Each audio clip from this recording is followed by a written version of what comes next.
First of all, set measurable goals. Before you start your week, set some goals that you can measure and decide how you will measure them. In the merchant services industry, you should have 3 goals. Number 1, how many new business owners will I meet this week?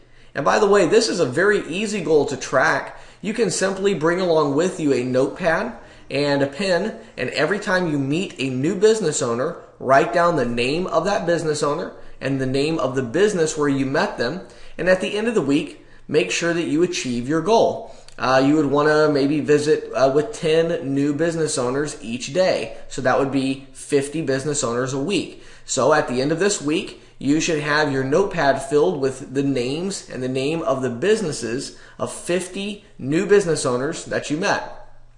Next, how many statements will I obtain?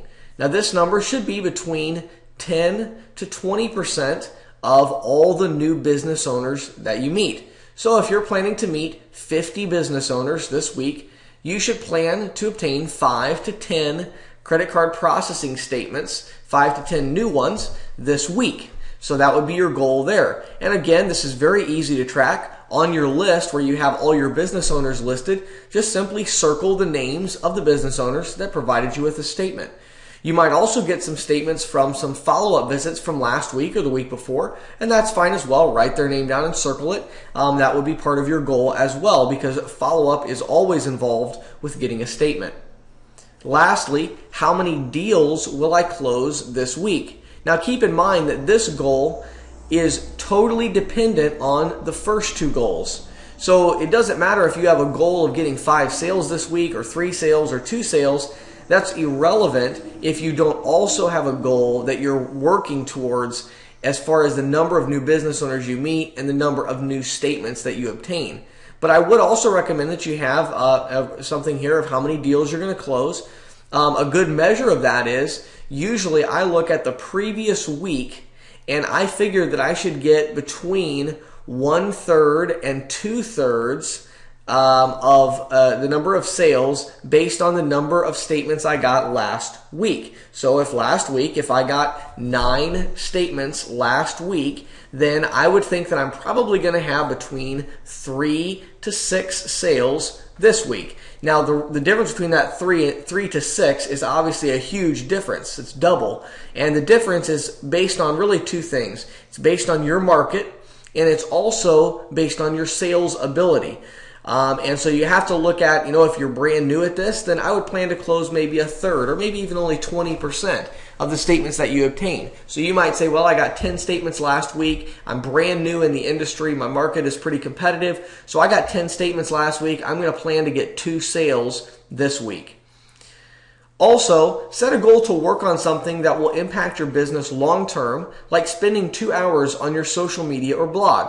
I posted a blog article and a video last week about how to enhance your online presence and how to get the ball rolling with that. And we talked about how you're not going to have results right away, but it is something that you should be working on. So plan to take a couple hours this week and either work on that or maybe something totally unrelated. Maybe you want to go join a business club in your local market. You want to do some networking. You want to go to an event. You want to go to a vendor show and meet some vendors. Whatever it might be, things that won't necessarily have an impact right now on your business, but some things that will have a long-term impact. So set measurable goals. Next, be your own boss. This is a phrase that is almost always used in the wrong way. Are you acting like your own boss? I hear people all the time that say, oh man, I wish I could have a business like you so I could just be my own boss. Now, when they say that, what they really mean is, I wish I was in business so that I did not have to get up and go to work every day, or so that I did not have this set schedule, or so that I did not have all these rules and regulations that I could follow. If that's the reason you're going into business, you will fail. Absolutely, every time you will fail. If you go into business in order to be lazy, you will not succeed. It's absolutely impossible. In fact, in business, you have to be more organized, you have to work harder, you have to have more procedures in place in order to succeed. It's just that difficult. Now let's think about this statement for a second, be your own boss. Well, what does it really mean to be your own boss? Well, let's see. I guess if you were your own boss, then I guess you would have a set schedule that you had printed out and that you provided to your family. You remember when you had that last job and your boss gave you a schedule and said, you work these hours on these days. And you would provide that to your wife or to your kids, and they would say, well, Dad, I really want to do this. Or your wife would say, well, honey, do you think at this time we could do this? And you would say, oh, I wish I could, but my boss gave me a schedule. How important is it that you be your own boss and set your own schedule? Have a schedule. If I could get anything through to you on this short video about starting your week off right, it would be have a schedule. Now, it does not need to be a minute-by-minute schedule for the week. All it needs to be is, this is the time I'm going to work, and this is the time I'm going to spend with my family. I'm involved at my church, I'm involved with my family, and I take time for both of those priorities in my life, but I also am my own boss, and I have scheduled times when I work.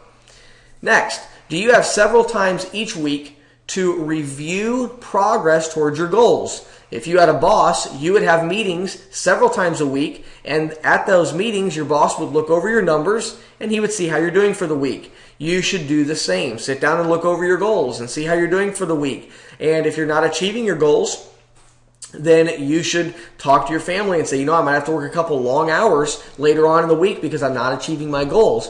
Or maybe you are achieving your goals, you're doing above and beyond, and you could say to your wife, hey, you know, honey, I know you want to do something on Friday, and boy, you know what, it looks like I'm going to hit all my goals for the week by Thursday, so let's take some time on Friday. That's great. That's one of the great things about being your own boss. You can reward yourself for good performance.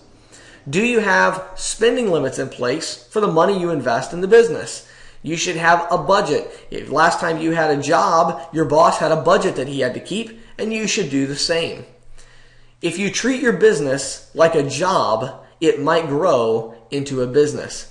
Now, I made this statement up this morning. I was thinking about it. And you know, if you'll treat the business right now like a job, like I mentioned above, you'll have yourself a set schedule and you'll keep that schedule and you'll work hard and you'll review your numbers and you'll put procedures in place. If you do all those things now and you do that steady and consistently for the next 6 months or a year, you might wake up one morning and realize that you actually have a business with residual income. But first, you have to treat the business like a job. And make sure, again, I can't emphasize this enough, make sure that the people in your life understand that you have a job. Don't let them think that, well, he has a business, so that's the person that we can call if we need help for something during the day. That's the person that we can call if something unexpected comes up. No, you do not have a business, you have a job. It's just that you happen to be your own boss, but you still have to set your own schedule, you have to set goals, you have to check on the progress of those goals, you have to have limits in place, you have to have set hours that you work.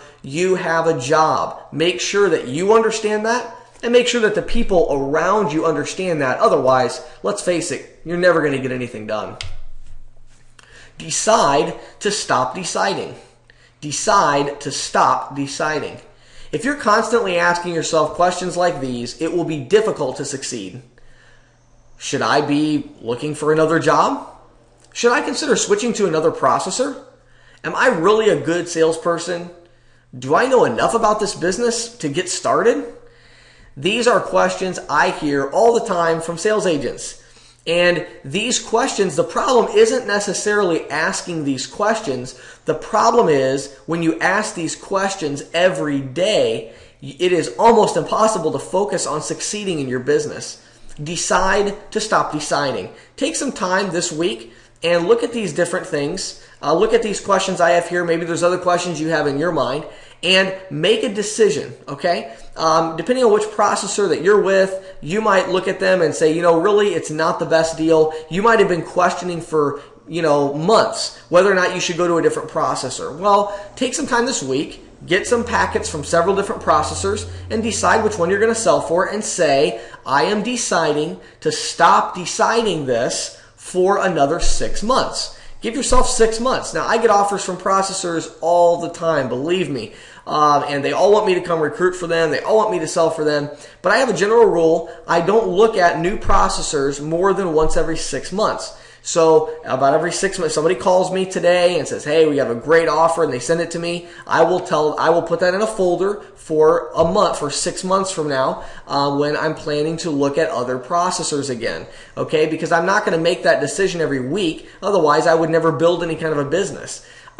You say, well, I think I might need another job. I don't think I can do this business. It doesn't pay enough. Okay, well, you might need to get another job. And if you do, then look at the numbers, look at your budget, decide what kind of job you're going to find, and go find that job, or decide to sell full-time in this business for another month or 2 months before you start looking for another job, and then stop thinking about the other job and focus on your business. You are a good enough salesperson to sell this. Stop questioning yourself. Stop asking, oh, do I know enough to get started? Just go get started. So basically, take some time this week to nail some things down and decide not to revisit them for at least a month. Give yourself at least a month to say, I'm not going to decide this, and talk to your wife or significant other about this and say, honey, let's decide about this business. Should we continue to do this? Do we have enough money to continue in this business or not? And if you do, then explain to her or explain to him and say, I need to focus on this business and I need to commit to it 100% if I'm going to make it successful. So let's just decide, how long do I have? I remember at one point, before I got my part-time job, when I was working this business, I got a part-time job, and it was because I told my wife, I said, I'm going to do this for another month, and if we don't grow the business, I was selling for another processor and we weren't getting paid very much, and I said, if we can't get to this certain point, then I'm going to get a part-time job. And I did not get to that point after a month, and so I got a part-time job. But during that month, I wasn't worried about, should I get a part-time job? Should I not get a part-time job? My focus wasn't split, because I knew I'd already made the decision not to decide during that month. I knew that at the end of the month, I was going to look at the numbers, and if it was a certain number, then I was going to get a part-time job. So basically, stop torturing yourself with these tough decisions. Take some time right now to say, okay, what's the deal here? Am I going to work this business or not? And if you are going to work this business, choose a processor that you want to stick with long term. It's a very important decision. Make sure you're with the right processor. And take some time to decide, and then once you've decided, say, okay, that's my processor. I will consider another processor in 6 months, and put it on your calendar. 6 months from now, decide that you're going to start looking at other offers from other processors. That's fine. That's healthy. Take some time to do that, but then lock that decision in for a while so you can focus on your business. Again, my name is James Shepard. I hope you have an absolutely terrific week this week, and thanks so much. Have a great day.